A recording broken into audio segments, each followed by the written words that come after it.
Bienvenue dans 88 images par seconde, où je reviens chaque semaine sur les sorties nationales au cinéma et en VOD. North Sea, le film catastrophe sur une station pétrolière des plus classiques, même si l'ampleur est démesurée par rapport à ce dont on a l'habitude, même si ça reste très théorique selon moi. Rien de palpable ne nous fait ressentir cette ampleur visuellement en tout cas. On a du mal à être émotionnellement investi, tous les personnages sont creux. Pourtant, Dieu sait que le film prend son temps pour nous les présenter. D'ailleurs, le film est bien trop long pour un scénario avec si peu de surprises. C'est plutôt bien filmé, même si rien d'exceptionnel niveau mise en scène. Les effets visuels sont plutôt réussis, mais ça manque cruellement de tension. Et au vu du genre du film, c'est vraiment pas normal. Donc 4 sur 10. Mizraïm, les oubliés de la terre promise. Documentaire sur les juifs venus d'Afrique du Nord et du Moyen-Orient en Israël. Il est incroyable de voir le racisme, les méfaits qu'ils ont subis et ce qui est mis en place encore aujourd'hui pour les discriminer. C'est révoltant et on a du mal à croire qu'après avoir tant subi lors de la Seconde Guerre mondiale, que certains d'entre eux répercutent ce qu'ils ont vécu sur leurs frères. Un film essentiel pour faire évoluer les consciences, 6 sur 10. La chance sourit à Madame Nikuko.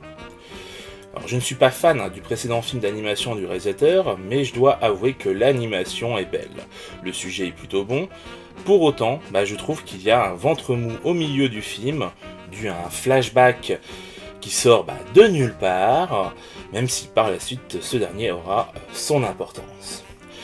Un bon film sur la filiation, même si narrativement ça aurait pu être beaucoup mieux. Bon, allez, 6 sur 10. Men. Jessie Buckley et Rory Kinnear portent le film avec brio, la direction artistique a quelques fulgurances, même si je n'ai pas accroché à tout. Je pense notamment à ce halo autour de l'image, surtout présent au début du film lorsque l'on se trouve en pleine nature par exemple. Ça fait très Photoshop du pauvre à mes yeux. Alex Garland nous livre sa vision du folk horror et je dois dire que ça change radicalement de ce que l'on connaît du genre, esthétiquement en tout cas. Tantôt le message du film est trop évident, tantôt on comprend l'inverse. Le public semble assez divisé, ce qui est sûr c'est que nous avons affaire à un film ambigu, oppressant, déstabilisant, qui ne nous laissera pas indemnes. 6 sur 10.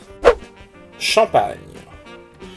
Nicolas Vanier réalise pour la première fois une vraie comédie entre potes et il tombe dans tous les clichés du genre. Il prend les mêmes acteurs qui font ça chaque année et leur propose le scénario de base du genre, sans rien y amener de vraiment intéressant ni de nouveau. Dommage car jusque-là il nous avait habitués à des films de qualité. Ici, rien à faire, même la mise en scène n'a rien d'exceptionnel. Pour un film de Nicolas Vanier, c'est quand même triste. Les vannes sont en majorité pas drôles, et même la sympathie que l'on a pour les comédiens s'étiole peu à peu. Ce n'est pas irregardable, mais ça manque vraiment d'effort, et ça se voit. Donc 4 sur 10, petite fleur. Santiago Mitre a réalisé donc cette comédie en France pour rendre hommage à un certain cinéma sud-américain tourné en France à une autre époque. Et franchement, ça marche bien. On voyage linguistiquement entre l'espagnol et le français, il y a un bon équilibre entre les deux. Puis le film est réussi. Que ce soit l'aspect comédie, qui est aussi bien rendu par l'écriture, le comique de situation, que les comédiens, c'est top.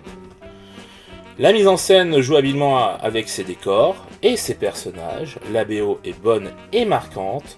Bref, une bonne comédie un peu noire avec un Melville Poupeau agaçant à souhait, tout simplement irrésistible, 7 sur 10.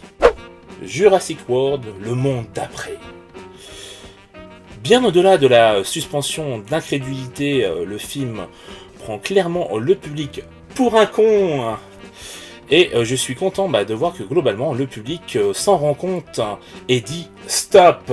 Sinon le film est un mélange de sous James Bond très mauvais et de films de super-héros où on aurait une sorte de Captain America qui a le super pouvoir d'arrêter les dinosaures en leur tendant sa main là devant comme ça.